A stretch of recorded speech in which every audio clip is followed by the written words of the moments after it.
Welcome, everyone. We're about to get started. I'm just going to take us through a few housekeeping items before we officially kick off. Welcome. I'm Charlotte from South North, part of the Voices for Just Climate Action program. So just to help us know who's in the room, please make sure that your Zoom tag has your name and preferably your organization. Please make sure you're on mute. We'll be quite a large group today, so if you could mute yourself during the presentations, that would be great.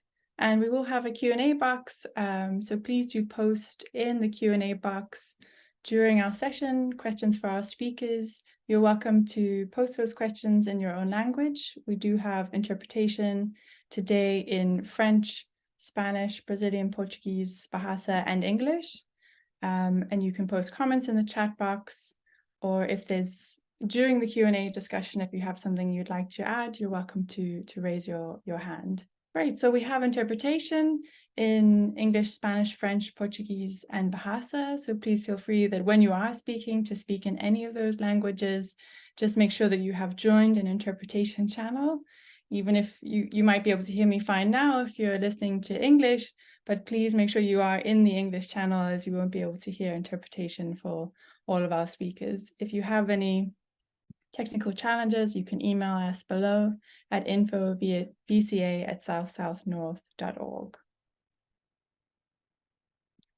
Great, and I think with that, I'm going to hand over to Paula Elenga, who is the Director of Climate Action at Foundation Avina, to welcome us and kick off our event today. Paula, over to you. Thank you very much, Charlotte. Good morning to everyone.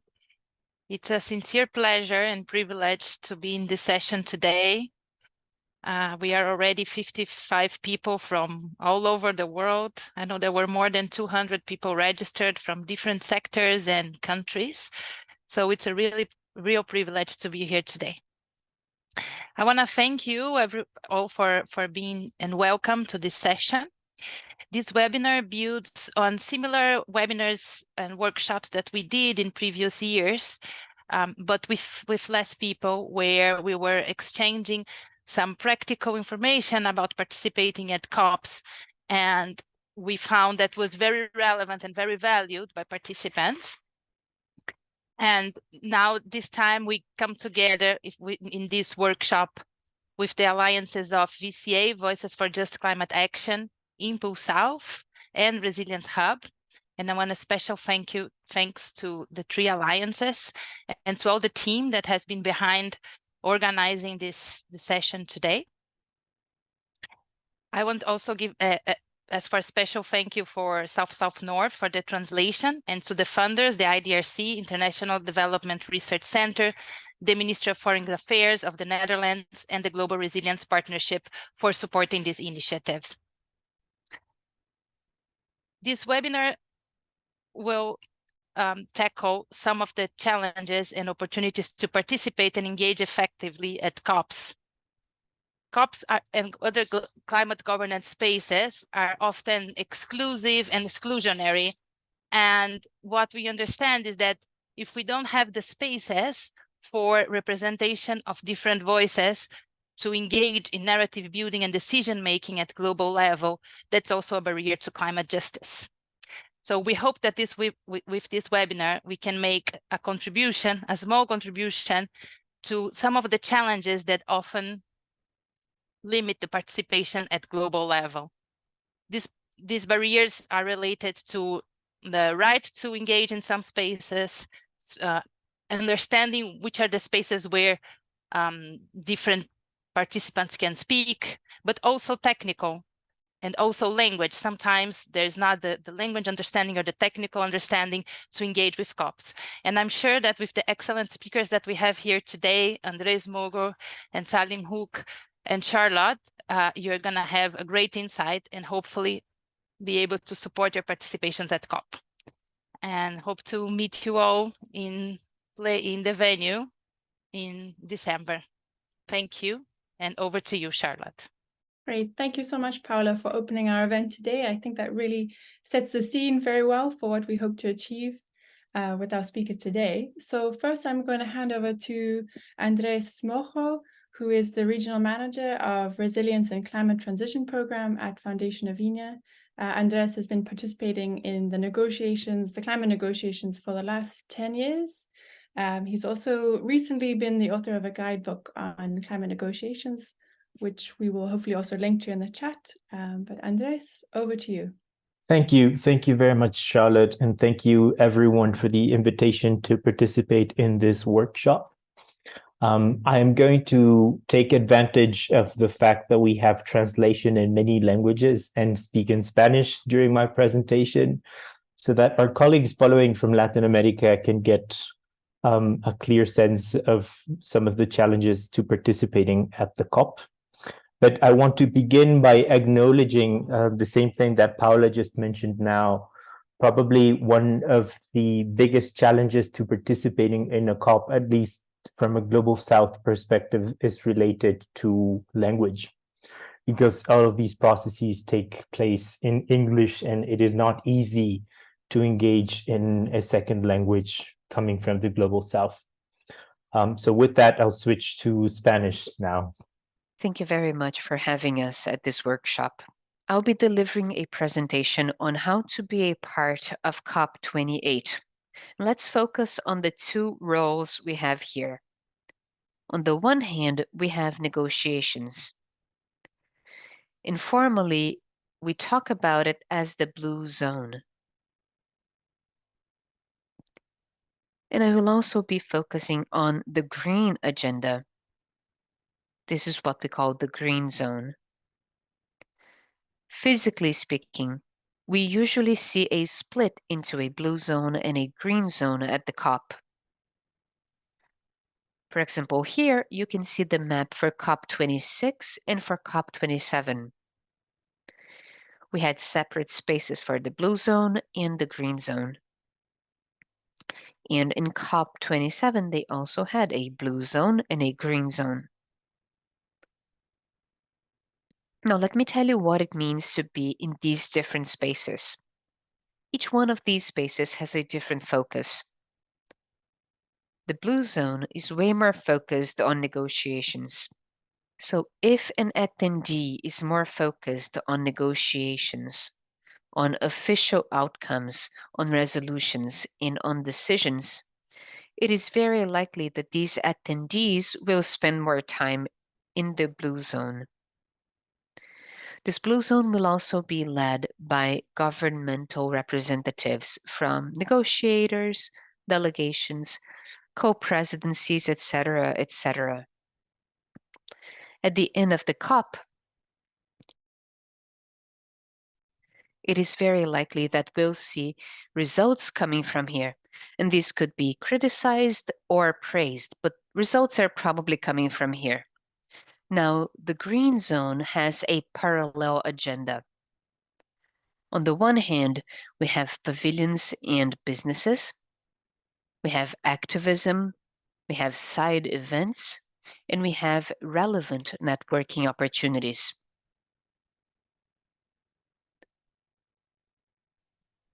Let's look at the map for COP26. As the years went by, the green zone became bigger and bigger. We now know that in COP28, the green zone will be 3 times as big as in COP27, and it was already very big in COP27. So everything that is related to events, side events, pavilions, business, and networking will be much bigger. So there's a lot more potential now. This is available to everyone who wants to be a part of the COP. Now let's go back to the blue zone. We can think about the context of these negotiations, what they're negotiating, and why it's so hard to enter into these negotiations.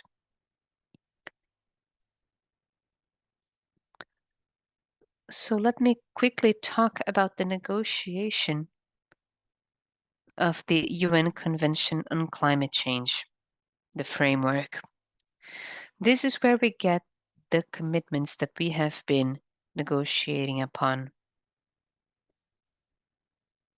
We need to think about our biggest objectives. Our biggest objectives is to reach the stabilization of greenhouse gases concentration at a level that would prevent dangerous anthropogenic interference with the climate system. Such a level should be achieved within a time frame that is sufficient to allow ecosystems to adapt naturally. We have a few keywords here. We're talking about a level that is enough to prevent dangerous interference within a time frame. And I'm mentioning this because oftentimes when it comes to the climate, we see descriptions that are not clear and that end up becoming ambiguous. This framework has very clear objectives, but they've never determined what the level is, what dangerous means, and what the time frame is. So these negotiations in the past ended up being very open to interpretation. The Paris Agreement also talked about principles that are very important for these negotiations. We have the CBDR principle, for example.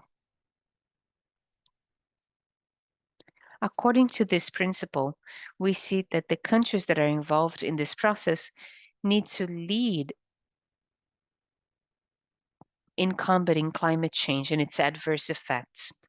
We also see specific needs and circumstances of developing countries, especially those that are particularly vulnerable to climate changes. It's also important to acknowledge that we've never created a list of vulnerable countries. Of course, if a country is an island, or if they are least developed countries,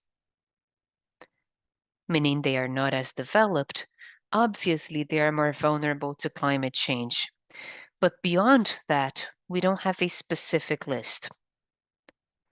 This framework also talks about a number of commitments. These commitments will vary depending on the country. We may see the Ministry of the Environment, or we may see environmental agencies who will be responsible for GHG inventories, mitigation programs, technology transfer, strengthening carbon programs, adaptation programs, scientific research, information exchange, education and awareness raising, and national communications. So these are reports where countries report on everything they are doing for climate change to the UN. Now, there's a big difference between the commitments in 4.1 and the commitments in 4.3, 4.5, and 4.7. Because these commitments in 4.1 are for every country, both developing and developed countries. However, these other commitments are for developed countries. These ones shall provide new and additional financial resources so that developing countries can meet all the commitments listed in 4.1. This means that the convention establishes that the activities that developing countries are going to carry out should be funded by new and additional financial resources coming from developed countries. Number 4.7 talks a bit more about that.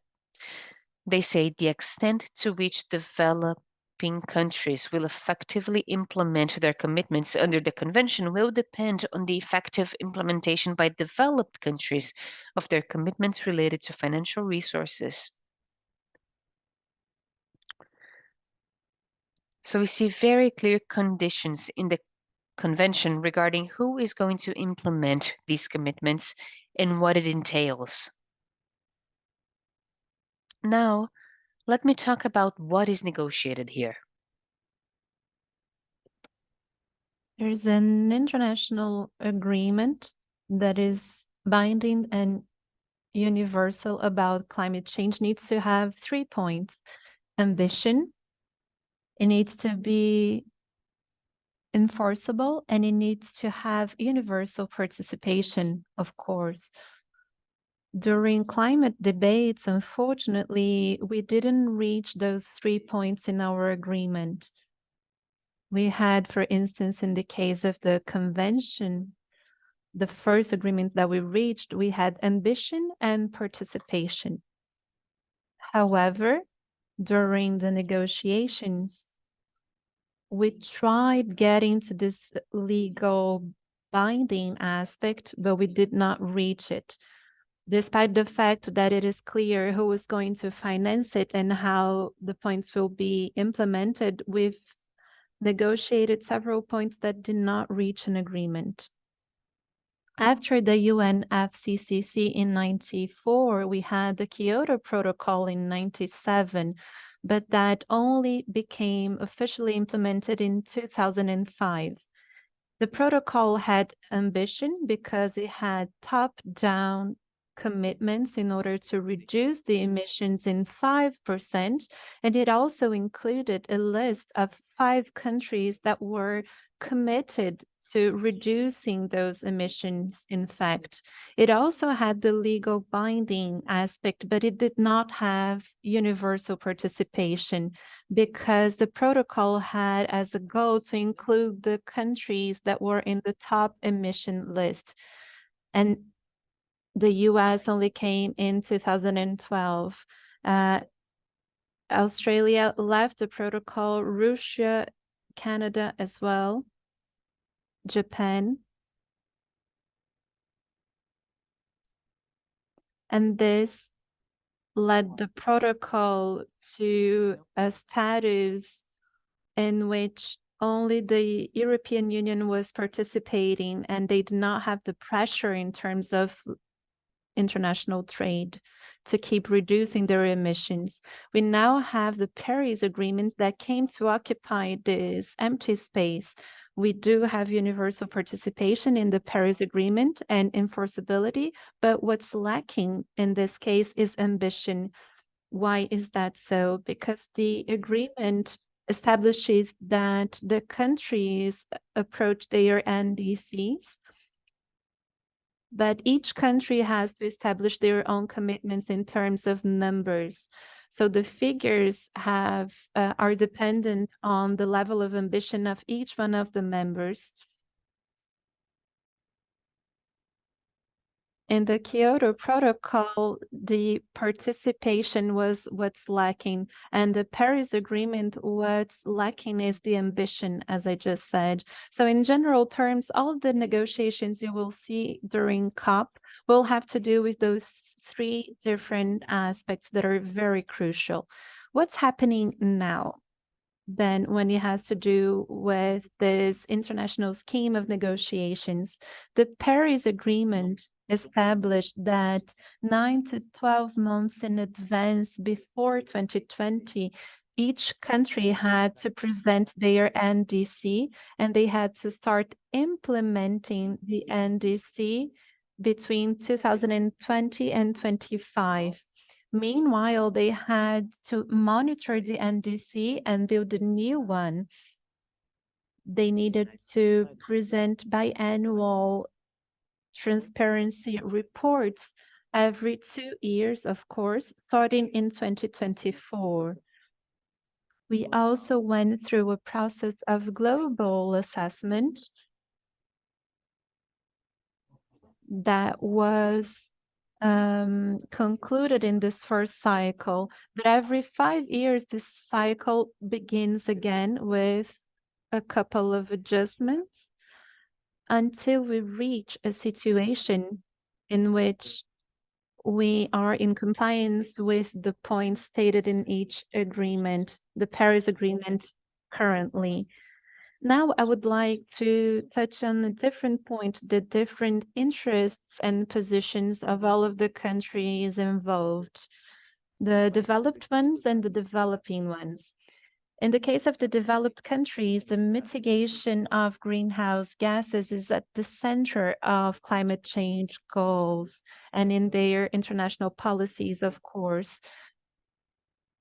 And this will be concentrated in the top emission countries and the ones that will be the top emission countries in the future. This needs to be a joint effort, and we recognize that the sources of public finances won't have the enough resources for this climate action to be effective. For the developing countries in the global south, adaptation is a priority because in the global south, populations are more vulnerable to the effects of climate change, and the impacts that we feel are not impacts that the developed countries caused, because they know that mitigation is enabled by finance, of course. And the provision of finance is a binding commitment for the public sectors of developed countries. The funding is not enough, but the developed countries have this responsibility. It is the public sector that needs to be monitored, that needs to establish goals and need to be in compliance with the goals set. That does not mean that we do not have goals for the public sector. We do, and they are the most crucial ones. How do the negotiations work? Well, in two ways. We have the larger scheme with the plenaries, and in these plenaries, we usually have these massive meeting rooms with seats for all of the observers of the country representatives, but the plenary only take place in the beginning and at the closure session of the negotiations. And during those negotiations, we usually have roundtables in which you have contact groups or informal meetings. In the contact groups, you see roundtables, such as the one you see in the picture, or in auditorium rooms. Those negotiations are usually led by the following stakeholders: government representatives or party delegates.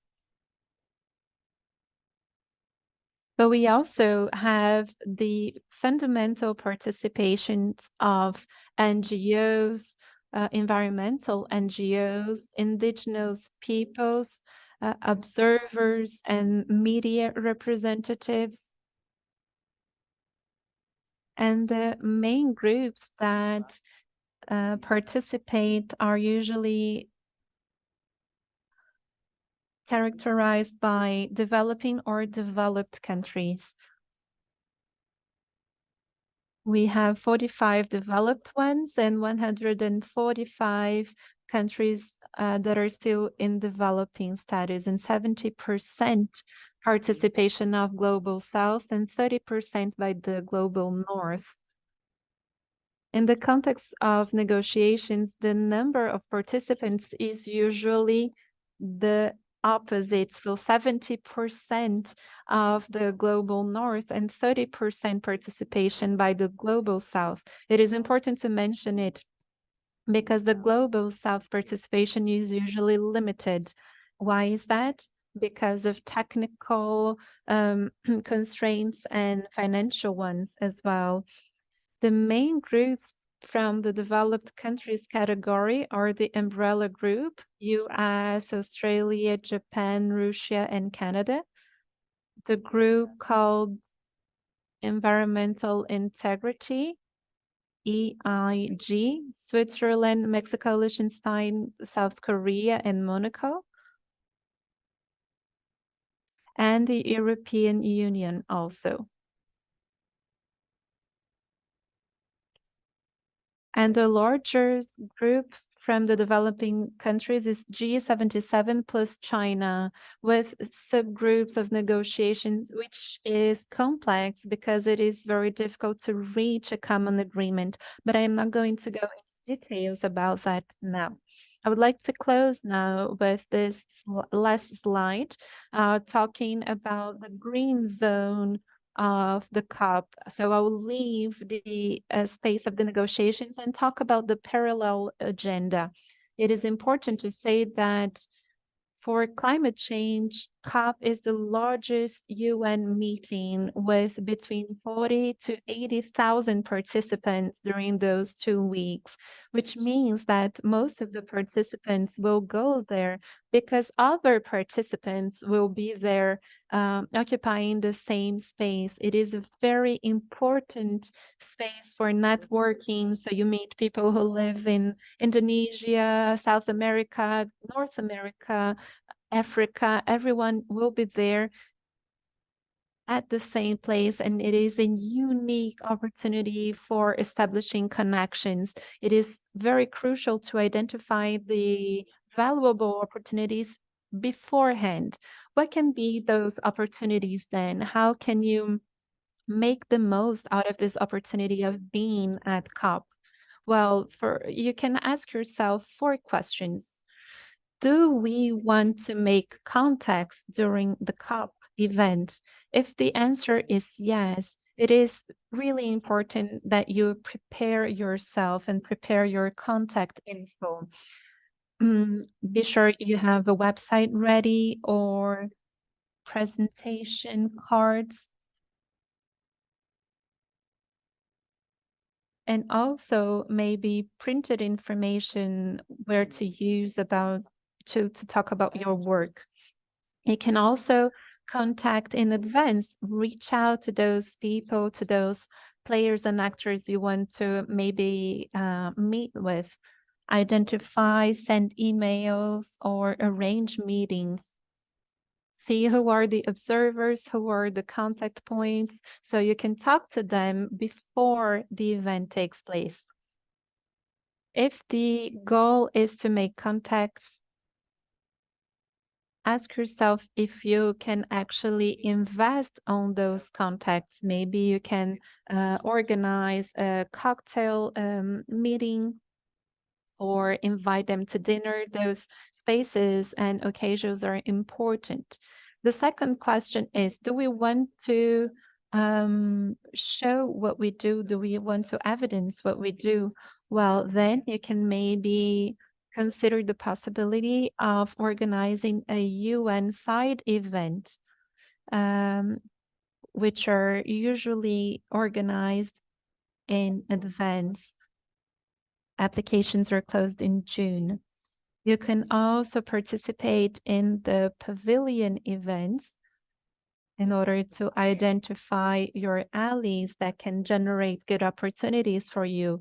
You can also think of the possibility of having your own space, which includes contacting organizers, organizing your budget, logistics, your material, and finding the right venue. You can also organize a press conference, a media office, or a press conference request, which can take place within the COP program.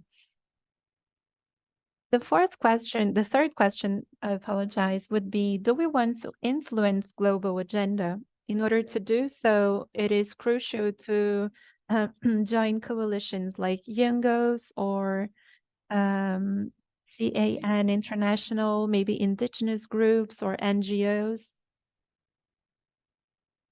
And in order to participate in those, they need to be very well informed about their agenda and the status of negotiations. They need to observe very closely and take action. Public demonstrations, events, you will see newsletters, and you need to find the decision makers. What are the spaces that those decision makers are occupying? Question number 4 would be, do we want to join a partnership or any initiative? You need to ask yourself, who would be your allies? You can talk to Race to Zero, Race to Resilience, Resistance Hub. But please do remember to consult with the headquarters before you join any alliance. And I would like to close now by saying the following sentence: raise your voice. It is important to use COP as an opportunity to be heard. I leave you here my contact. We are always open in case you need to talk to me about COP28 and give you more advice. Thank you so much. Great. Thank you so much, Andres. Thank you very much, Andres. A very informative presentation. I think it really gives us a great introduction to UNFCCC and COP as a space itself. If you have questions for Andres, please put them in the Q&A box. We will have chance to do some Q&A, but first I'm going to go to our next speaker. And we are very pleased to have with us Professor Salim Al-Haq, who is the director of the International Center for Climate Change and Development, ICCAD. ICCAD is also, along with Foundation Avena, SSN, and a few other partners, is one of the managing partners of the Resilience Hub, who have a pavilion in the Blue Zone. And so we'd love to invite Professor Salim Al-Haq to discuss with us some of the opportunities for civil society participation at COP and influencing. Over to you. Thank you. Thank you very much, Charlotte. And thank you, Andres, for that excellent presentation and explanation. Apologies for my sore throat. So let me start by my primary qualification to be speaking to you, which is that I'm one of the few people who's been to every single COP, all 27 of them. But I hasten to add that I don't go as a negotiator. I'm not part of the government. I go as an observer. I go with a yellow badge as a academic or a researcher. But I do have a role in the negotiations. I advise one of the groups that Andreas showed you of the G77 in China, which is the group of least developed countries. There's 46 of them, most of them in sub-Saharan Africa, but a few in Asia, including my country, Bangladesh. Unfortunately, none of them are in Latin America. There's only Haiti in Latin America. But this group is very active. It's currently chaired by Senegal. And I've been advising the group initially on adaptation and now on loss and damage. So I play a role as an advisor to the negotiators, but I'm not a negotiator myself. And one of the things that I will share with you is how I see the COP and how it has evolved over time, over the last 30 years. The first thing to mention is that the Conference of Parties is primarily a meeting of parties to the convention, which is governments who have signed and ratified the UN Framework Convention, which is all countries, 195. So the governments come together at the Conference of Parties every year to review progress. So the primary participants and negotiators are representatives of governments, of parties, and they are the ones who get to enter the main negotiations. As Andreas said, when the plenary is over and they go into the negotiating rooms, then observers like us are often not allowed to go into those rooms. And so the negotiators number between 5,000 or 10,000 representatives. As Andres said, the number from the global north of people outnumber 2 times or more the number from the global south in the negotiation, but they are the actual negotiators. So they have been negotiating the Framework Convention and its implementation. Initially, we had the Kyoto Protocol, but in 2015, in Paris at the 21st Conference of Parties, we actually made a very big breakthrough in agreeing the Paris Agreement, which, as Andreas has already mentioned, we have agreed to keep temperature below 1.5 degrees developed countries have agreed to provide $100 billion a year to the developing countries starting from 2020. We are not on track for either of them, but we have agreements. So we've made agreements, but we are not implementing those agreements. And we are going to review and take stock take in COP28 in a few months' time in Dubai.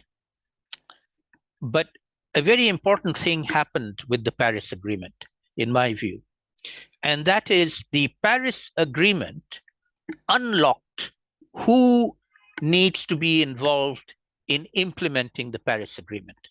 All right.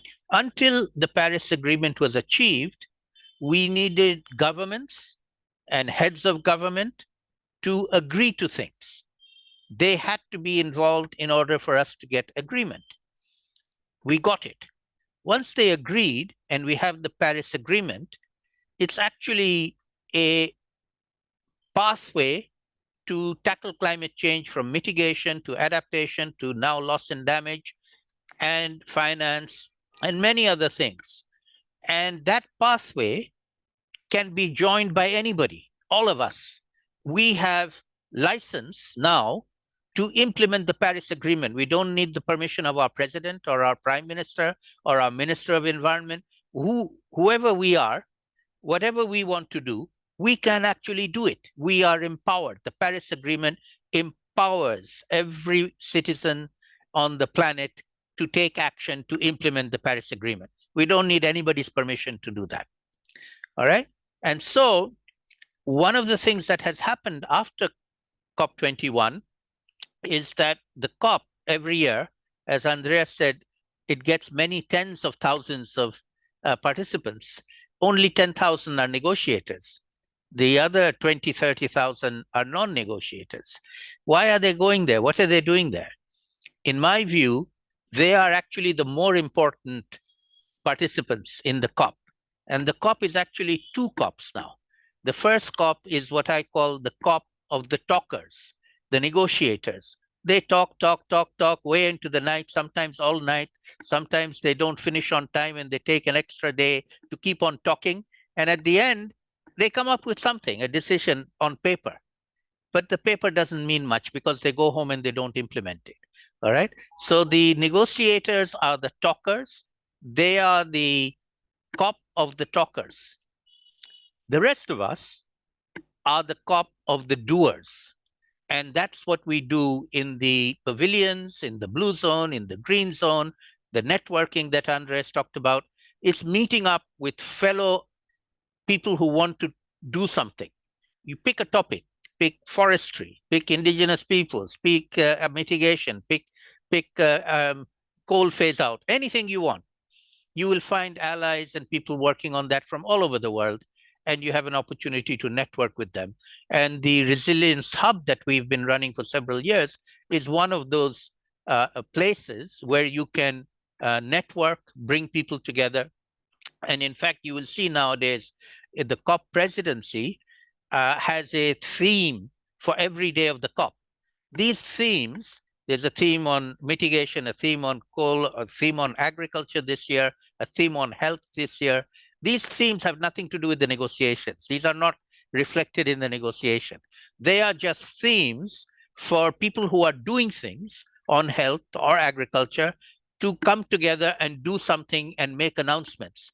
And these announcements of doers, there may be some governments coming together, there may be private sector coming together, NGOs, civil society, academics, many, many different stakeholders and many, many different groups from all over the world coming together to declare and share what they're doing in terms of action to tackle climate change. So I distinguish between acting to tackle climate change and talking about it. The talkers are the negotiators, the actors are the rest of us.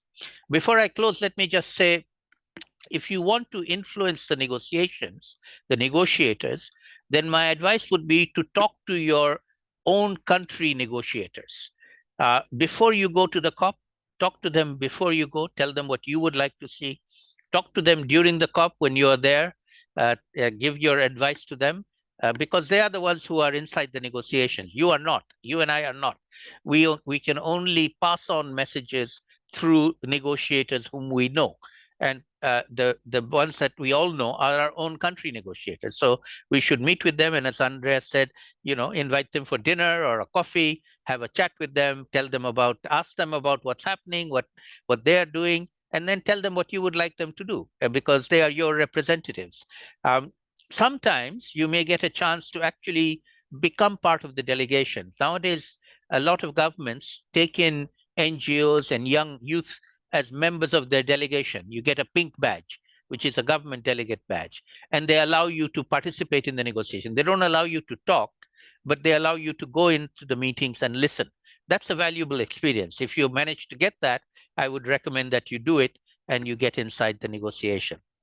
And finally, let me just say that there is a myth that in order to affect the negotiations, you have to physically go to the COP, and everybody wants to go to the COP.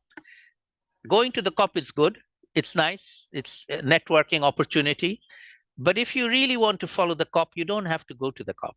And in the last 2 years, my center here in Dhaka, Bangladesh, we have been running a short online course. We call it Following the COP Without Going to the COP. And we provide you with, if you want to join, you're most welcome. It's online, but the time zones might be a little bit challenging from the Americas. But nevertheless, it's something that might be of interest to some people. In fact, if you want to join, I'll put the website on the chat, and you can send an email or look at the website. But it basically enables you to follow one aspect, not everything. You cannot follow everything. You have to pick something. So we pick loss and damage. I do loss and damage. My colleague who's a senior negotiator on climate finance, he does finance, and another colleague who's a senior negotiator on adaptation does adaptation. So we do 3 tracks. During the COP, we do regular webinars on progress, what's happening in the COP, and then after the COP is over, we give a report on what happened, and the participants in the course have to choose a topic, follow that topic, and at the end of the course, they have to write a short essay on what happened on that topic, and on the basis of the essay, we then give them a certificate if they pass the test. So again, you can follow the COP without actually going to the COP if you really want to. I'll stop there. Thank you very much. Great. Thank you so much, Salim. Excuse me. I really liked your characterization of a COP for doers and a COP for talkers. I think that will definitely stick with us as we experience this COP. And I really also appreciate the idea that you don't have to be in the COP to influence it, and that one event also isn't your only opportunity. You can do lots of influencing before the COP takes place. Great, thank you so much to both of our speakers. We now have some time for questions, and you're welcome to put your question into the Q&A box, or please do feel free to raise your hand. And even if you are speaking in a different language, we have interpretation, so please do go ahead. I think we did have a question earlier from Fatima, who was saying she is in Niger, and their problem that they've been experiencing as civil society is care, especially in the current state of the coup d'etat that they're experiencing, and they're looking for support from members of civil society, specifically for LDCs. I wondered if either of you have any contacts or thoughts on that. Let me respond to that. I'm not sure if I can give a useful response, but I'll just give a descriptive one. So the least developed countries are, as the name suggests, some of the poorest countries in the world. Not only are they poor, they happen to be located in places that are particularly vulnerable to the impacts of climate change. And unfortunately, they are now actually receiving those impacts as we speak, as we have segued into what I call the era of losses and damages from climate change. And therefore, for these countries to be able to have sufficient knowledge and capacity to negotiate is a very difficult thing. And one of the big problems is particularly for countries where English is not the common international language they learn. They learn French or they learn Spanish or Portuguese instead. And there's a large number of least developed countries who are Francophone countries, including countries like Burkina Faso, Mali, Senegal, etc. And so for them, it's even more difficult because in the negotiations, there is interpretation at the plenary. But then once you go into the groups, there's no interpretation available. And if you don't understand English, you're just useless. So my advice to all of these least developed country negotiators, I do a lot of training for them. I've been doing that for many years. And my advice to them is, whatever you do, you must send a delegate who understands and speaks English. Even if he doesn't understand climate, they need to understand English. You can then be there to help them. But if they don't understand English, then they will be completely lost and they will not be able to participate effectively in the negotiations. So that's an important point. The other thing is having capacity to understand negotiations, go to the negotiations, follow the negotiations. It's very complicated. It takes a lot of time and effort. It's not easy to understand. It's particularly negotiating can be extremely confusing. And if you're not an expert in language and in sentences, the sentences and language that is presented can be extremely confusing. And so often the poorer countries just lack that expertise and knowledge. And it's unfortunate.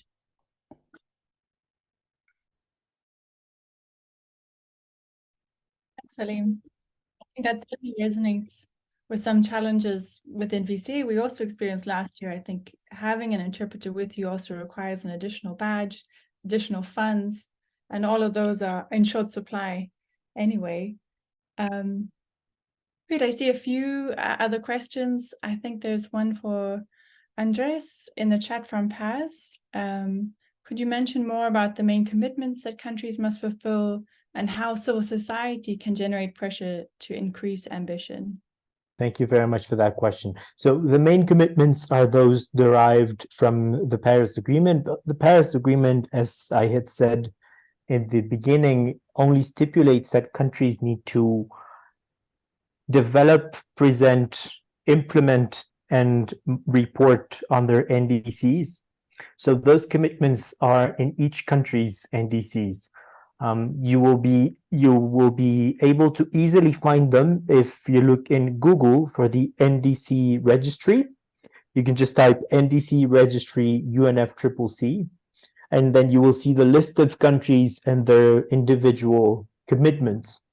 The problem with each is not necessarily, and that was my point when I was talking about ambition in the Paris Agreement, the problem is not necessarily that a country will not implement its commitment. I think the problem relates to how appropriate that commitment is with regards to the country's circumstances, the country's emissions, and the level of urgency that climate change requires internationally. And that is one of the conclusions that the global stocktake process will do this year. So while it is important to look at individual party commitments, it's also important to look at their context and the level of responsibility, both current and historical responsibility that countries have with respect to those commitments. Aside from NDCs, and I do want to make another point because NDCs are mainly focused on mitigation.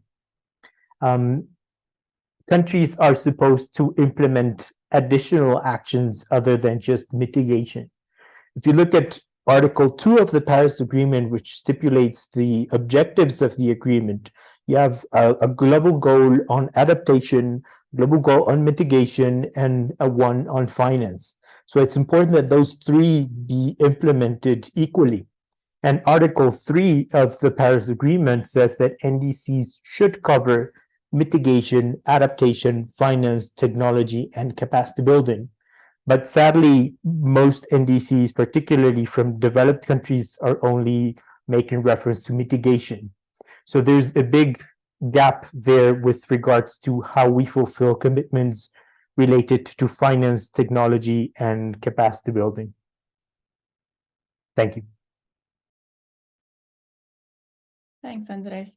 There's also another question from Paz, which I think could go to both of you, but Salim, maybe to touch on your thoughts first about what do you think the most relevant topics are or issues, I'm assuming in the negotiations that are foreseen for COP28 in your perspective?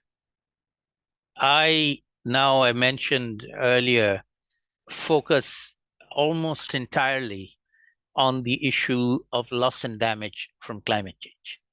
The reason I do that is because, unfortunately, it is now happening. Climate change is not something that's going to happen that we want to prevent or we want to be ready for. It's happening and we're not ready for it. And so to me, the number one priority now has to be helping the victims who are suffering the impacts of climate change right now. Just a few days ago in Libya, over 10,000 people lost their lives from a flash flood. And the scientists who studied this attribution have said it was 50 times more likely because of climate change. Okay, so climate change is now attributable to any hydrometeorological event around the world that's taking place. And we can attribute these impacts are because we have raised global temperature above 1.1 degree. We failed to prevent it, and we are continuing to fail. So in the negotiations, this issue has for a very long time been highly politically sensitive, because we, the vulnerable developing countries, raise it every year, but the developed countries don't want to talk about it, and decisions can only be made by consensus. If the polluters do not want to talk about loss and damage, we cannot force them to talk about it. And they have refused to talk about it for many, many years, until last year. So last year at COP27, we managed, I won't go into the details, but we managed to out-diplomat the developed countries and make them agree to something they did not want to agree to. Okay, and that is the decision in COP27 to set up a loss and damage fund. They were not going to do that. We made them do that. I won't go into the details of how we did it, but that was a great achievement from our side. Now, we need to make that functional. So the process for doing that is they've set up a transitional committee with 24 members. The transitional committee has been meeting several times. They have one more meeting to go before COP. They will come to the COP with their recommendations, and COP28 will have to decide on what to do next. Now, as I said, I've been watching the COP process for a long time, and I know how it works. And it works very, very slowly. This committee will not finish the job. They are going to come to COP28 and say, well, we've done some things, but we need a lot more time to do something else. And then they're going to ask for more time. And time is not what we have. We have no time. And so the COP28 presidency, and as it happens, the COP28 incoming president, Dr. Al-Jabbar, has an advisory group of which he has invited me to be a member, and I've agreed. And when I agreed to be his COP presidency advisor, I said, I'm a one agenda advisor. My one agenda is you must create the loss and damage fund in COP28 in Dubai. You cannot send it to COP29. You cannot say we made progress, but we didn't manage to finish. We are going to send it to COP29. That's your responsibility. The transitional committee is not going to help you. You, as the COP president, must declare now that you are going to set up the fund. And then you get the politicians from other countries around to make it happen and make the loss and damage fund functional in COP28. And that is a speed that UNFCCC has never done before. When they set up the Green Climate Fund many years ago, the decision to set up the Green Climate Fund was made in one COP, and it took them 5 years to set up the fund. 5 years before the fund was set up. And if you leave them to work at that pace, they will take another 5 years for the loss and damage fund. We don't have that time. So, as I said, I'm a one agenda person. I don't care what happens on the other agenda items. I care about the loss and damage one because people are dying right now and they need our help, and we're not providing any help. And if anybody is interested in following it, as I said, do sign up to our course, and I'll be taking participants through how to follow the loss and damage negotiations and what's happening there. Thanks very much, Salim. I think many of us would be very interested in following that course after following up after our webinar. Andres, maybe the same question to you. What do you think will be, from your perspective, some of the priority topics? Thank you. Thank you very much for that question. I 100% agree with Salim on the loss and damage fund. I was also part of the GCF when it was beginning, and I agree that it took way too long for it to become operational. And as it has become operational, it has also in the last few years been becoming more difficult every year. So it was easier to access the GCF in 2015 than it is now. I agree that the same thing should not happen to the loss and damage fund. So I will not go over that point any longer. I'll just add 2 additional points to the outcomes of COP28. So the first is that this is the first COP to finalize a global stocktake process. I was making reference to the global stocktake process in my presentation. The GST is a process that was envisaged under Article 14 of the Paris Agreement, and we began the GST process a couple of years ago. It is the only process, I would say, within the Paris Agreement that allows for full participation of non-governmental stakeholders and civil society stakeholders. The GST has had many expert dialogues and technical dialogues throughout, and it has provided spaces for non-governmental stakeholders to submit information related to the stocktake process that it has to do. And we know from even now that the results of the global stocktake process will not suggest that we are in line with what science tells us we need to do.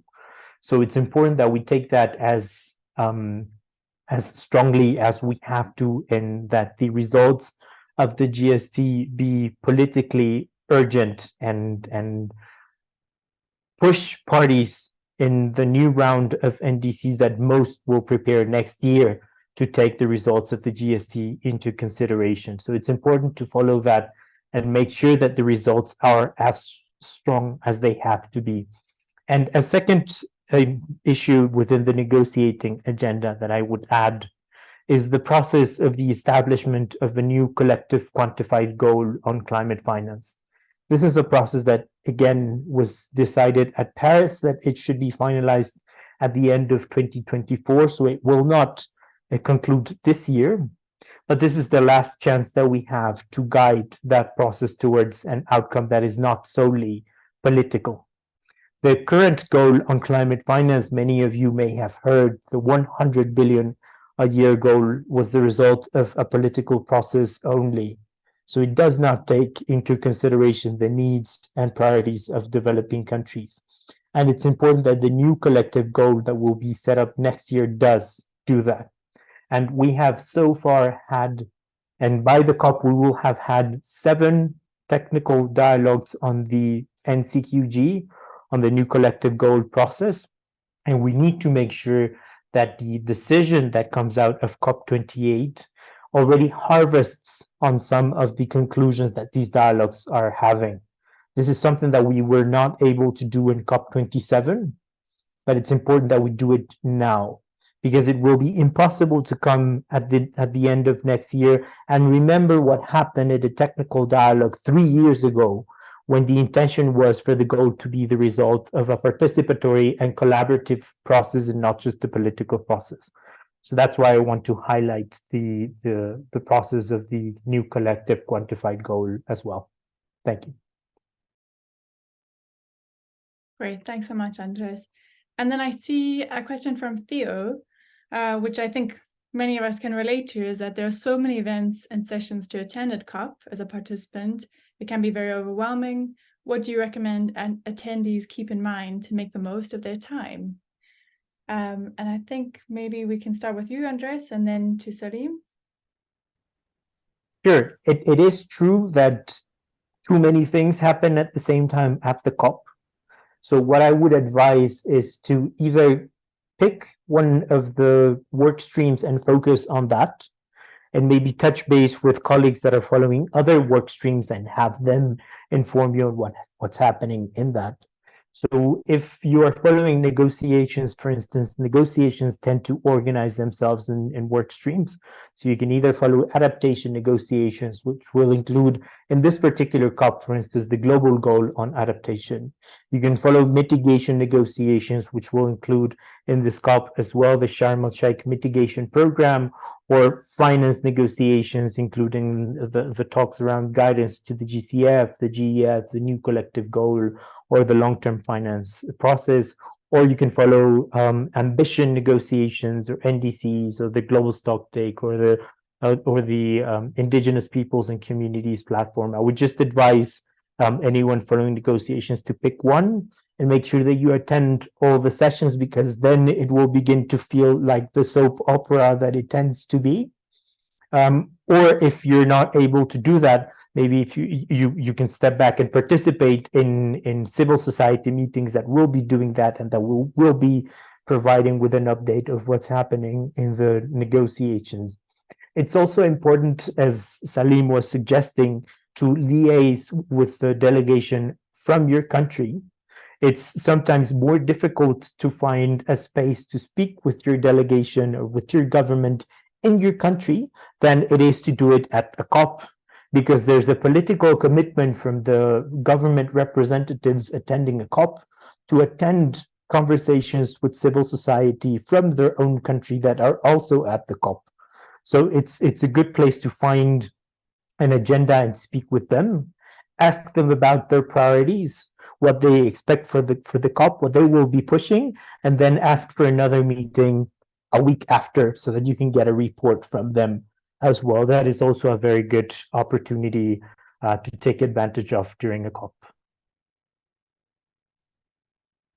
Great, thanks, Andres. I think we might have actually lost Salim. I think his connection might have dropped. Yes, I feel so. But before we move on, so our next session is going to be a panel discussion, and then we'll have another chance for Q&A after that. But I thought just before we move on, I know that the Resilience Hub does also have an opportunity for people to share stories of resilience. I believe it's in video, and I wondered if I could ask Theo perhaps to take a few minutes just to tell us a bit about that. Theo, if you're around, feel free to unmute. Thanks, Charlotte. Thank you for giving me this opportunity. My name is Theo Bacharach, and I'm part of the Resilience Hub team, who are putting on the Resilience Hub at COP28. And this is a physical space. So if you are attending COP in person and would like a space to offer to meet people, the Resilience Hub is there for you. In the Blue Zone, and we have coffee and water and nice seats, I hope. But we're also available online as a platform that anyone can attend. You just have to register once and you can follow along.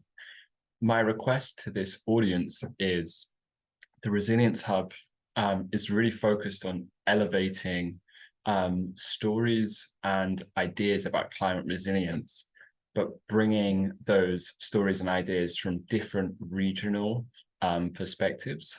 And we have an opportunity before COP28 and at COP28 to spotlight the voices of diversity of people who are taking action on climate resilience, or think we need to be taking greater action and want to explain why. So I would like to say, if you would like to submit a short video, maybe 30 seconds to 1 minute, sharing your thoughts and ideas on climate resilience, that the Resilience Hub can then spotlight and give a platform to, please do be in touch with me and my colleagues who are on this call as well. because we would love to get as many voices as we can, telling attendees at COP why we need to be taking more action on building the resilience of communities to the impacts of climate change that are already here, as Salim mentioned. Thanks, Charlotte. I really appreciate the opportunity to share that request. Great. Thanks so much, Theo. Thanks. I know I put you on the spot a bit, but that was great. Thank you. Okay, so next up, well, first, thank you so much to Andres and Salim for their presentations. That was brilliant. We really appreciate your insights and time. Next, we have a really exciting panel. Some of the things Andres in particular mentioned is engaging with some of the constituencies and the platforms that are present at COP and engaged throughout the year and also at COP.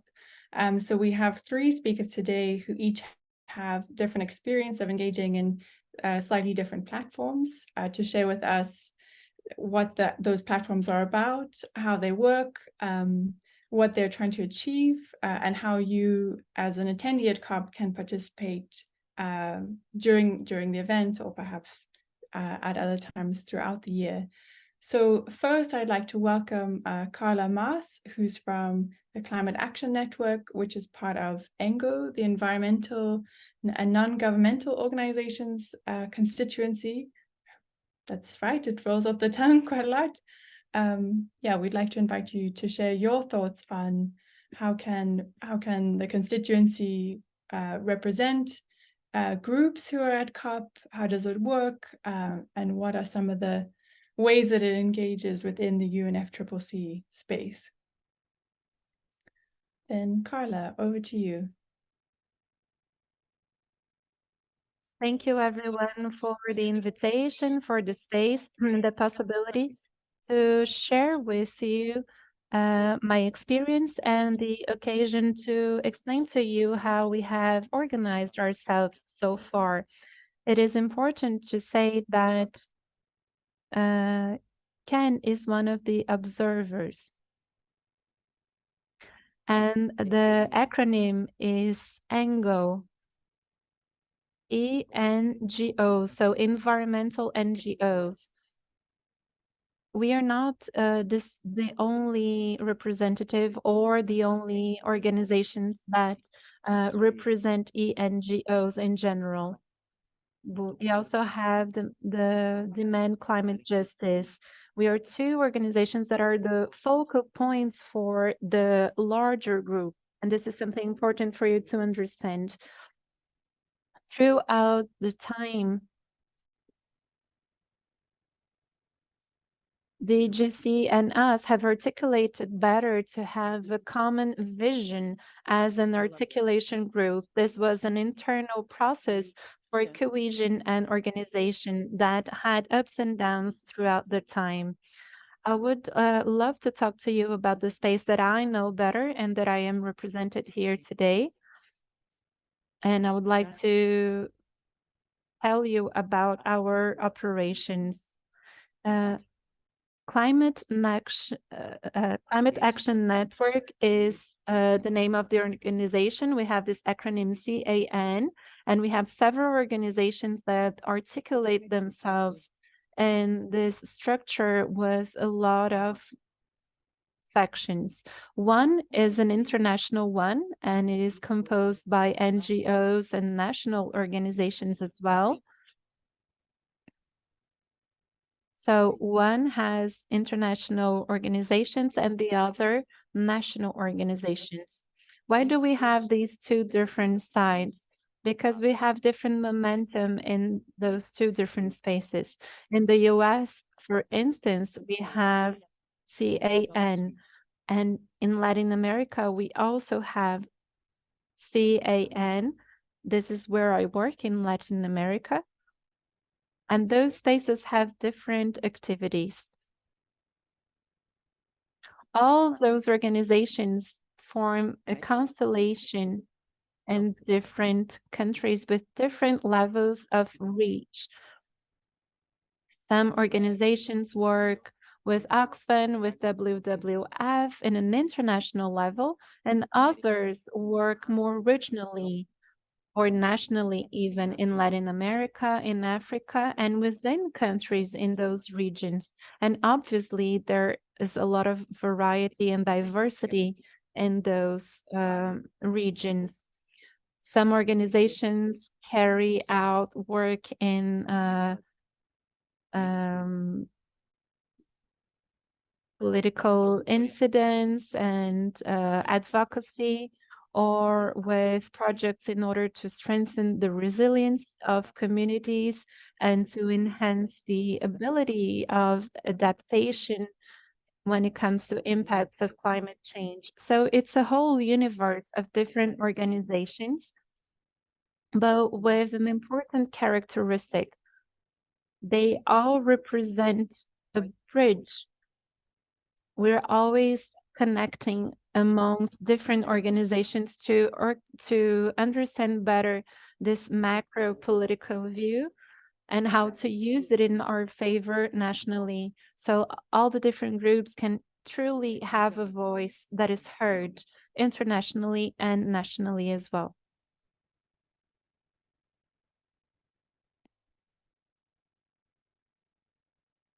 I am sorry if I talk too much and too fast. I am going to end my monologue here and just explain to you a couple of different crucial elements.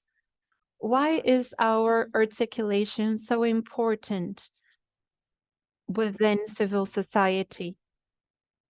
As other speakers have already said, the COP event as a process or as a final point is the result of many negotiations that take a whole year. So in order to make progress in different negotiations and have positive results and efficient that can become operational in different countries, this space of decision making is extremely different for each country alone and for international forums. So how do we get there? We organize ourselves, we submit proposals, and as we've seen 2 weeks ago, if I am not mistaken,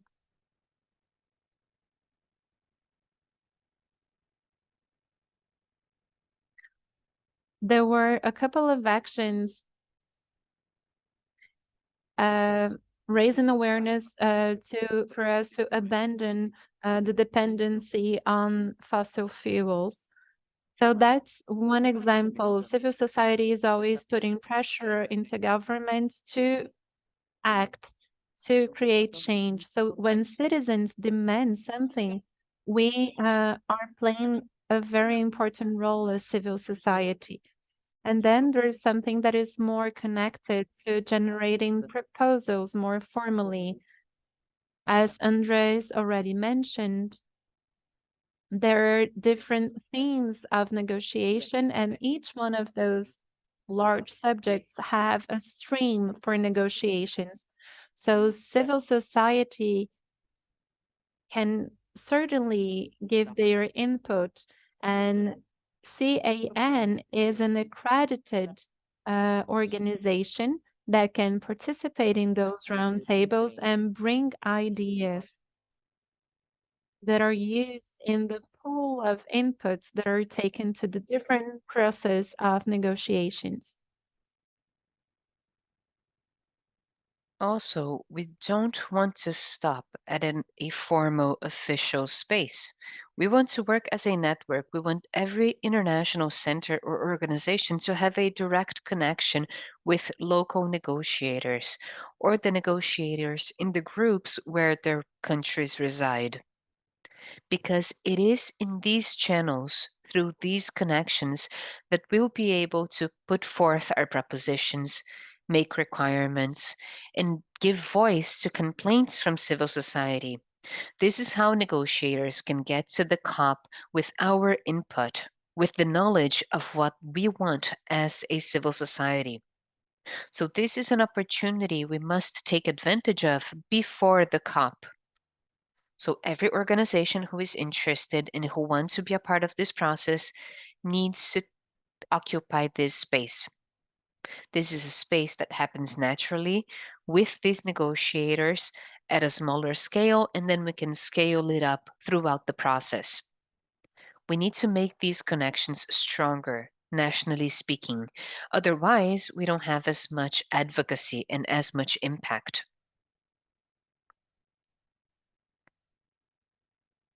Finally, let me approach something that has already been mentioned. We have a connection between the organizations that work locally, regionally, nationally, and internationally, and we need to think about the upstream and downstream of information between these organizations. We see organizations that work on a national level, but they implement actions at the international level. And their ideas and propositions come from their groups. We also see the opposite. We see organizations acting internationally, but they want to actually make national advocacy easier. So we have this back and forth. It's really interesting. And this kind of interaction grows stronger, especially when we recognize how important it is to implement work at all of these levels. This is what I wanted to share with you. Thank you. Great. Thank you so much, Carla. I think that it resonated a bit as well with Salim's feedback on the importance of national level engagement. And I really liked your comparison of connecting across levels, your advocacy and the flow of information. I wonder, before we move on to the next speaker, and just to let everybody know that we will have a chance for Q&A after all three speakers have spoken. So please keep your questions for any of them and put them in the chat box. But maybe, Carla, just one follow-up question is for new participants who are arriving at COP28. Do you have advice for how they can get in touch with CAN or other spaces that might be useful for newcomers? Yes, as I was saying, CAN is a network, and we're talking about a network that is woven throughout the year. We also work at different spaces of advocacy. So these spaces are not exclusive to climate change. We work on other international agendas. So we have a constellation of players who have this kind of advocacy and this kind of relevant work. We're talking about disrupting things, transforming things. When it comes to the COP, I think it's easier to think about it when we think about preparation as a process at every level. And it's always easier when we join some kind of center, maybe regional centers, national centers, international centers, because this is how we can have better impact on people who are working on these negotiations. Or maybe this is how we can figure out how things work. Now, should that not be the case, I can give you some tips on how to prepare for the COP. So if you're not a part of the Climate Action Network, here are my suggestions for you. Depending on where you're located, you should get in touch with the center who is a part of the Climate Action Network. For example, the center connected to Climate Action Network in Latin America. This is how you'll figure out how to be a part of this network. For example, you may have a meeting at 3 p.m. on a certain day of the week, and you know that during this meeting, you're going to get macro updates on the negotiation progress and the things that are about to happen. So for this specific meeting, you have a certain agenda. You may have this meeting every day or on a given day of the week. And if you're a part of these meetings, you're going to get to know the people who are involved, and you'll be able to follow up on these topics at a macro level. We also have work groups. These work groups have been working together during the year, and they also get together during COP28 every day to talk about their work agenda and to plan their actions and interventions. So if you're interested in a given topic regarding the negotiations, Reach out to these work groups. Try to be a part of these meetings.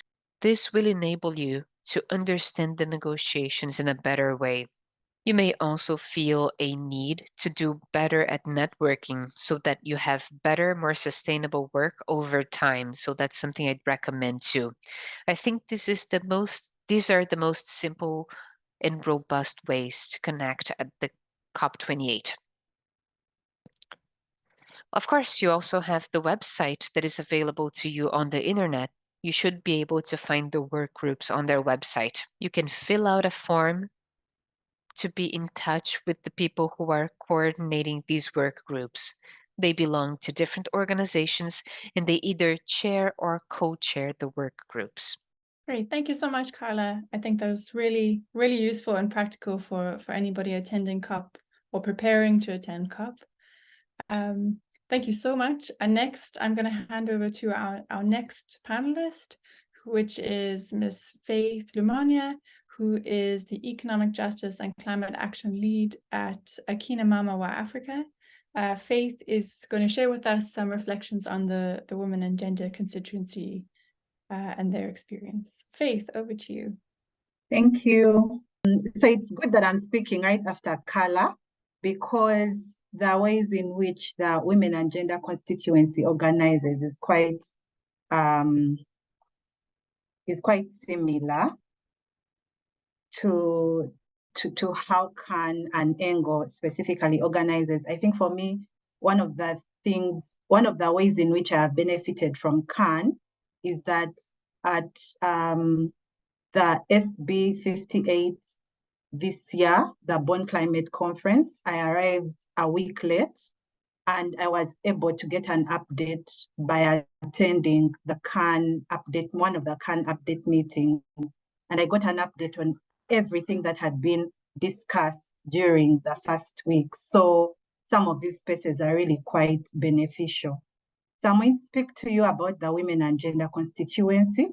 The Women and Gender Constituency is one of the 9 stakeholder groups. So there is one on business, one on trade unions, one on environment that Carla just spoke about.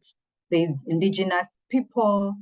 So there are 9 of them. I may not be able to list all of them, but the Women and Gender Constituency focuses on ensuring that women's voices and rights are embedded in the entire process. It was founded in 2009, and over the years, a number of things have happened through the different involvement.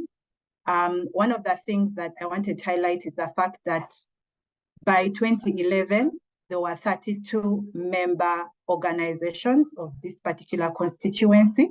And as we speak, there's about 47 of them.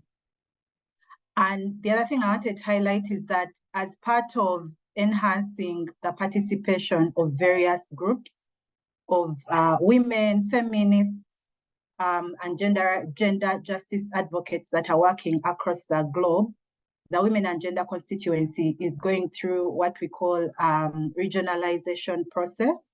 And in August this year, we launched the Africa Women and Gender Constituency.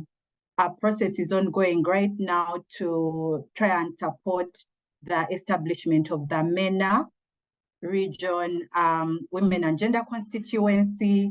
And there's also an ongoing process to also roll out the Latin America Women and Gender Constituency. In terms of objectives, so one of the things that this particular constituency does is ensure that representation of women's voices is strong, but also specifically focuses on ensuring that the experiences and needs and capacities and lived realities of women across the world, but more specifically those within regions that are most affected by the climate crisis, are heard across all UNFCCC processes. The other thing is that it facilitates the harmonization of common positions. So there are a number of times when we are developing different positions on different thematic areas, and different organizations will present different positions on a specific issue, but because these positions have to be presented to the UNFCCC through one space, the Women and Gender Constituency, we come together and try and build a common position that is then submitted to the different spaces. But also one of the things that the constituency does is facilitate and engage daily women and gender what we call a daily women and gender caucus. So during whether it's the subsidiary body meetings that happen in Bonn every June, or it's the COP, there's usually daily caucus meetings that happen to try and update people on the different areas of negotiation, so that everyone, whether you are focusing on climate finance but are interested in knowing what is being discussed within the adaptation or agriculture or mitigation, you're able to get an update on that. And then the other thing, which is also very important and has been quite valuable in advancing our position, has been being able to liaise with other constituencies. Currently, there's been conversations within the transitional committees around the loss and damage fund. And one of the things that has been valuable has been being able to build together a position with other constituencies, particularly Yungo and Engo. And because so many times some of the positions that are being advanced are quite similar. So the constituency is coordinated by what we call a facilitative committee of these amazing women that I have posted, that are right in front of your screen.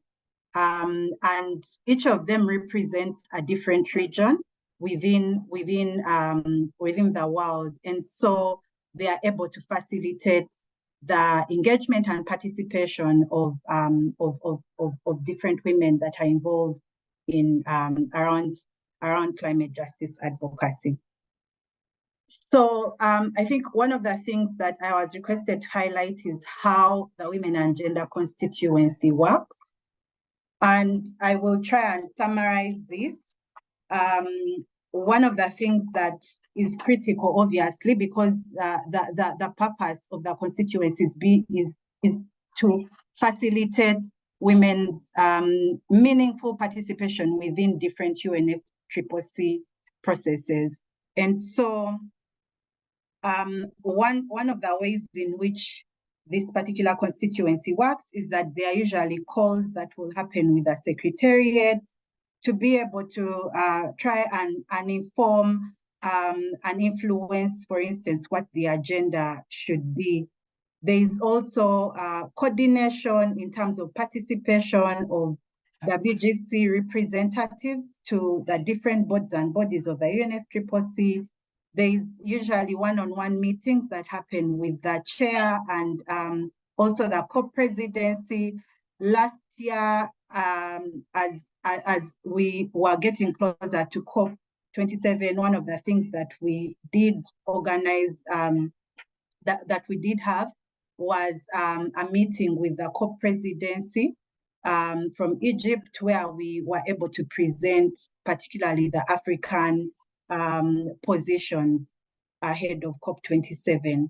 The other thing that the WGC does is coordinating with other constituencies, like I already alluded to, but also it serves as a coordinator for coordinating our submission of different interventions. So for instance, every time there's consultations happening on specific thematic issues, the working group comes together. So because there are different working groups within the Women and Gender Constituency, they are able to work together to develop a position. It could be on agriculture, it could be on climate finance, or specifically the new collective quantified goal as one of the issues that has been recently discussed a lot, or it could be around loss and damage, and the list can go on with regard to the thematics.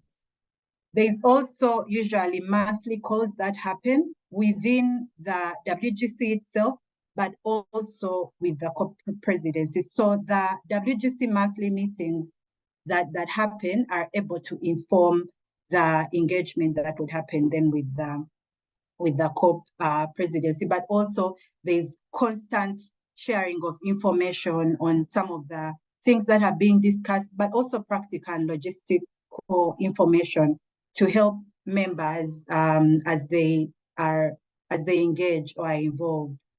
So I'll be sharing the presentation, so I won't go through each detail, but one of the other things I wanted to highlight is that in addition to the formal engagements, there's also informal engagement. So usually there are protests that will happen if we learn that there's a specific issue being negotiated that is taking a different direction from what we had hoped. There's usually a protest that will be organized. These usually happen in the morning to try and inform to try and target negotiators, but also inform what would then be discussed. Yeah, so I'll quickly get into how to join, and I won't get into details. I'll share the presentation. There's a couple of links. Even if you just typed women and gender constituency, you'd be able to get onto the website and access a lot of the ways in which you can be able to join. So the women and gender constituency is simply for women rights and feminists and gender justice organizations that are working around the climate justice agenda. And these have to have observer status to the COP and obviously meet the different constituency criteria, but also civil society organizations that have been following the UNF reports can be able to join. There are also other ways of engaging. If you do not have observer status, it could be the advocacy team or the women's caucus. So I see that Charlotte has switched on her video. That means that I am really out of time. So I will just stop right here and you can get all the rest of the information. Great. I think that was a fantastic presentation with a lot of information, some really practical guidance on how to join. And just for everybody here, we would love to include that presentation of Faith in our post-event email. So please do look out for it. Faith, I'm sure there will be a few questions in the chat for you, but I think we'll take those just after we hear from our last speaker, if that's all right. Great, thank you very much. And then I'm going to hand over to Miguel. Our final speaker is Miguel Angel Jerez Pereira, who is from the Bolivian Platform for Action Towards Climate Change. The platform is a national youth platform that has organized the LCOI, which is also linked to Yango, the youth constituency, and they've been involved in this for the last 4 years. And we've asked Miguel here to join us today to talk about what it means for a local platform to work with Yango, what have been some of the results, and what are some of the needs that have been coming out to continue deepening and improving, shifting the power in the global agenda. Excuse me. Michael, thank you so much for joining us, and over to you. Thank you so much for the presentation and for the invitation, of course. I would like to say thank you to those of you who are listening to these presentations and giving their opinion, asking questions. This exchange is super important. As Charlotte just explained, I will talk to you about youth climate activity, our activism in the Bolivian platform in face of climate change.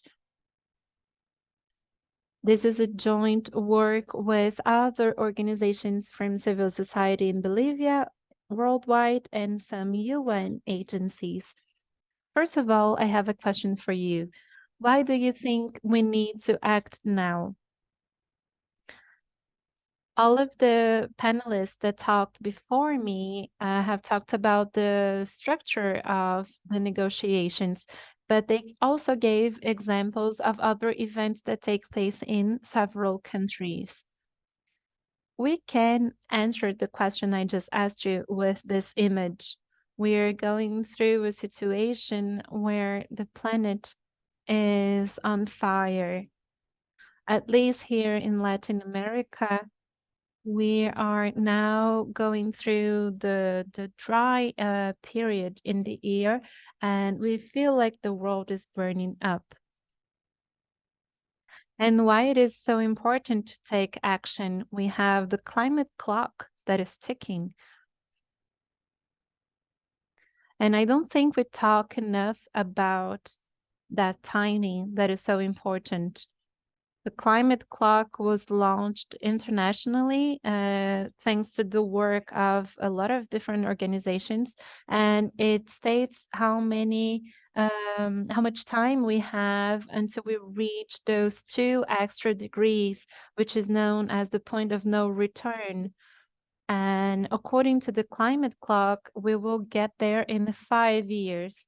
We only have 5 years remaining before we get to the point of no return. So when I talk to you about my experience with youth activism, please remember this context of climate crisis, of this urgent situation we are facing. We have a couple of different ways in which we can participate in those spaces of decision making. One of the ways is proposed by ENGO, the UN Organization for Climate Change for Civil Society. So we have civil society in the scheme that is represented by groups of women, of indigenous communities, agricultural workers, but also young people.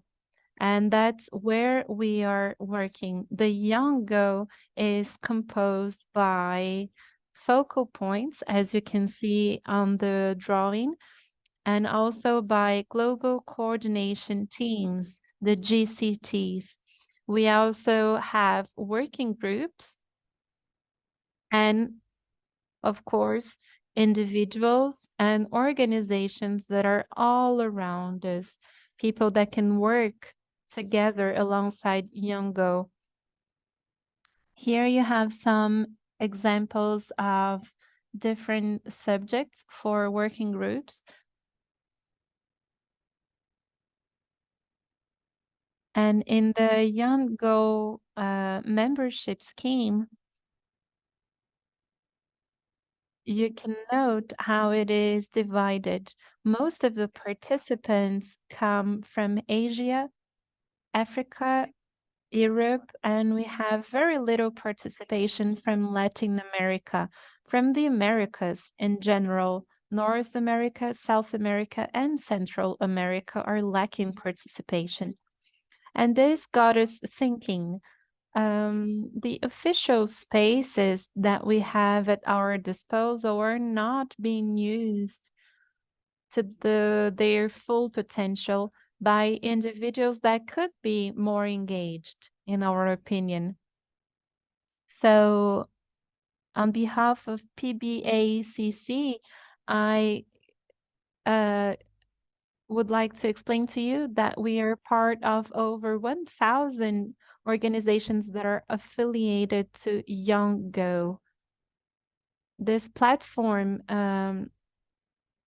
counts on a space that is called COY, C-O-Y 18. It is a UN climate change conference for youth, and it's usually beforehand or in parallel of COP. This year, it will also take place in Dubai. And Other than that, we have the LCOIS, the local conference for youth on climate change. COI 17 last year took place in Mexico, and we had the participation of one of our members, Mihai, that was also representing the Guarayan Nation. It is an indigenous community from Bolivia.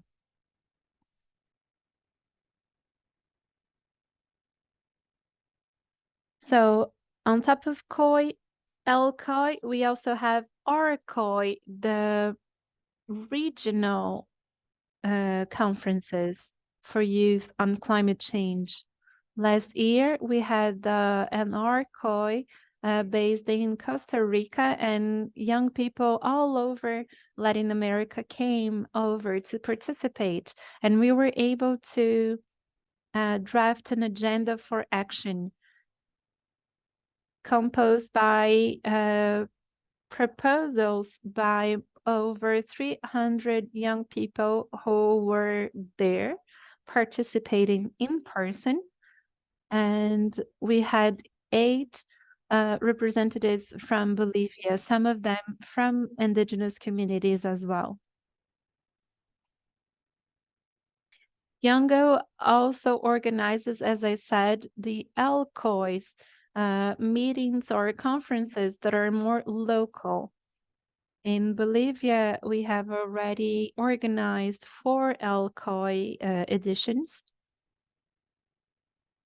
And last year, we held LCOI number 3.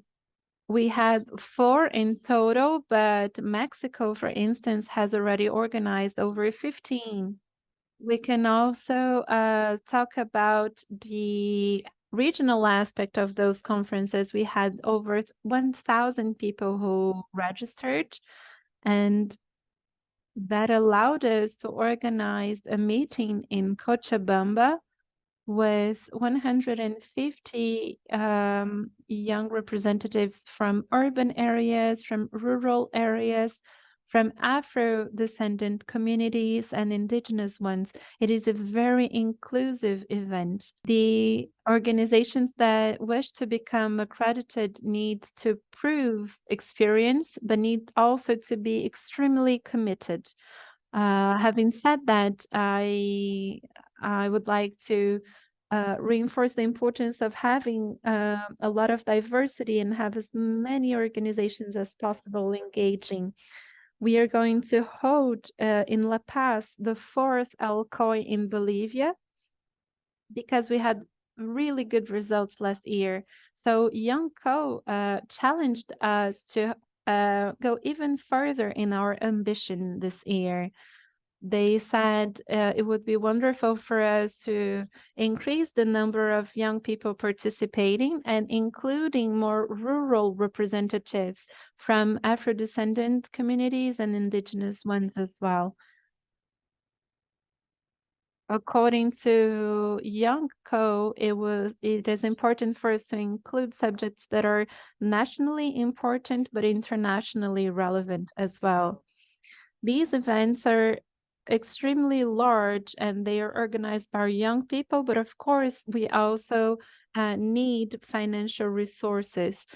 We faced a lot of challenges, of course, because we didn't have access to financial funds. That's why we partnered up with Avina, with FDF, with the Bolivian platform also, which is a similar platform to ours, and other organizations that really supported us both technically and financially so that this conference of youth could become a reality.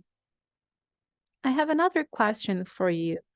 How can young people participate in the COP? We know that going to COP is expensive, and those events are not very inclusive because of linguistic constraints, because of different cultural realities. So we ask ourselves, how can we get there? How can we actually participate? We already participated in events such as COI, which is a parallel event. I have two different paths to present to you. We can go and participate as country negotiators or as observers.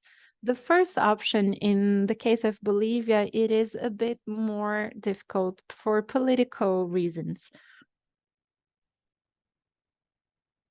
Therefore, for us, it is easier to attend as civil society observers.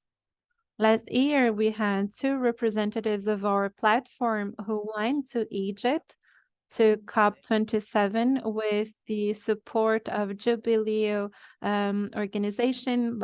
We had support by UNICEF as also, and we could then attend working groups of the youth and also access roundtables about climate change and other more specific topics.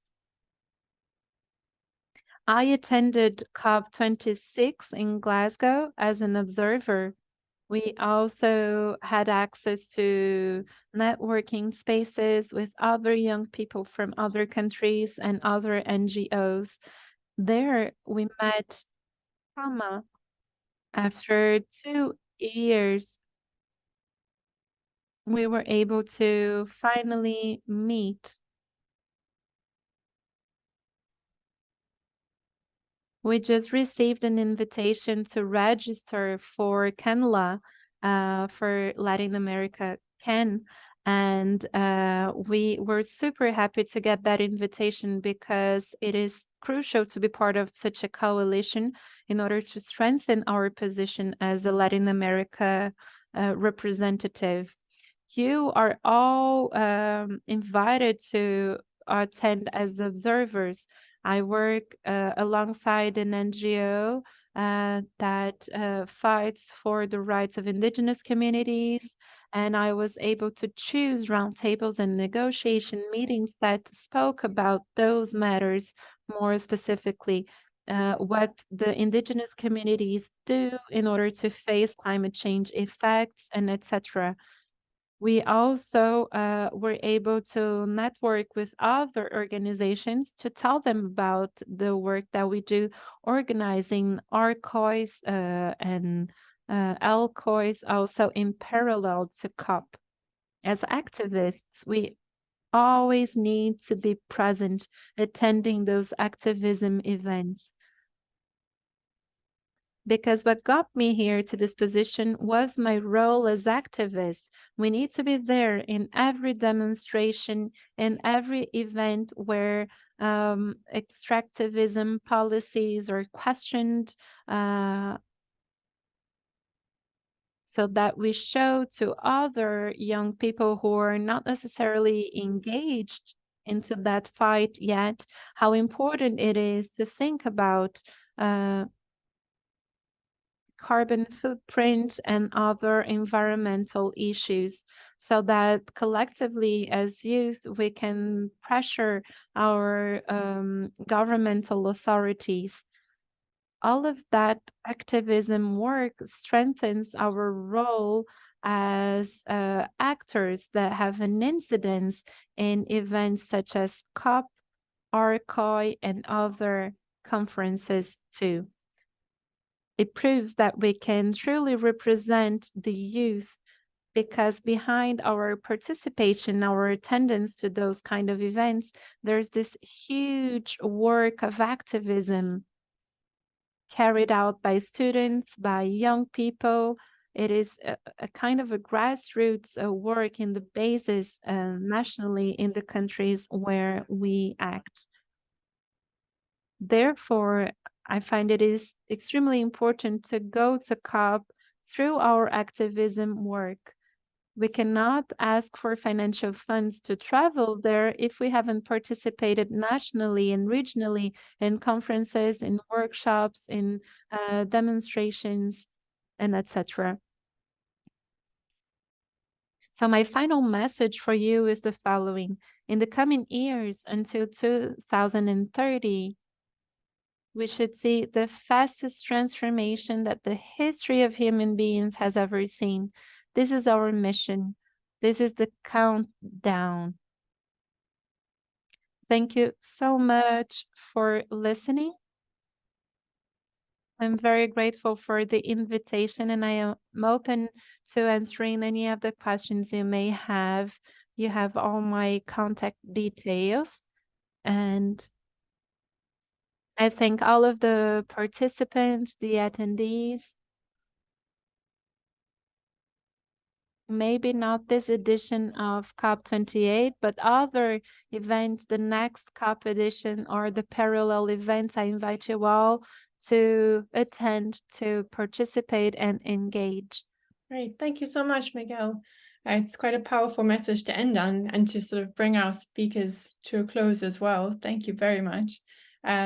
I really appreciated learning more about how the LCOIs work and to see how it connects really with thousands of young people who are interested in engaging with the UNFCCC spaces. We are really running tight on time. I just wanted to thank all three of you. I think what stood out to me, at least, was that there are many opportunities to engage before and during COP through different avenues, but that also that those constituencies are doing a lot of work to coordinate with each other and to see overlaps and synergies with their own work, which is really fantastic. I know we were supposed to close at 5, but I think if we have time just for 1 or 2 questions, and then I will bring our meeting to a close. So please do put it in the chat if you have something, or raise your hand. I can already see one question for Faith from Heidi, who says, it's great to learn about the WGC. What's the relationship between the WGC and national gender focal points? Faith, let me hand over to you. Thanks. That's a good question. So the national gender focal points are within government. So these are usually part of either the ministries that are in charge of climate or environment, and they usually negotiate on gender.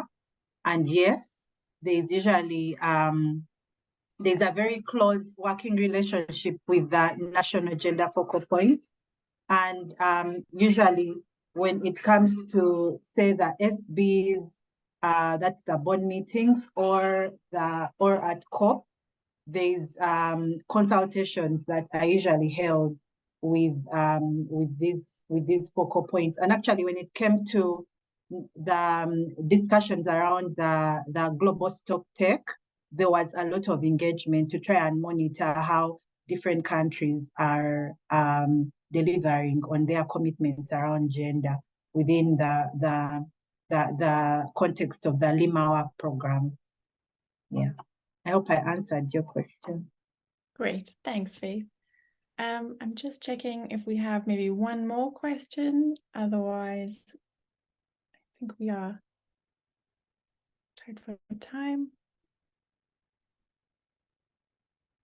Great. I think maybe that's it. I think we will be sharing, well, I hope if all the speakers could share with us their presentations, I think it would be great if we can share those with everybody who joined today and everybody who registered. We had so many registrations and many participants, I think, indicating that this is really a topic that's hugely valuable for many people.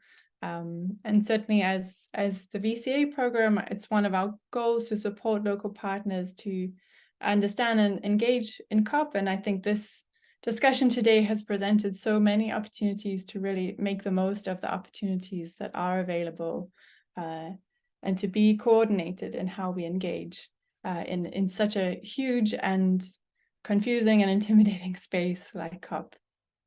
So thank you so much to all three of you for joining, to Andres and Salim earlier, and to the team who helped us to put this together today. It really took input from lots of different people across VCA, across Impulse South, with lots of inputs from the Resilience Hub. It was a group effort, and we are really looking forward to sharing some very interesting recordings with you all. Thank you also so much to our interpreters who have been working incredibly hard to make us seamlessly be able to chat to each other today. Yeah, I think that is it. Thank you very much, and I hope some of you will meet face to face, maybe at COP, maybe at other events.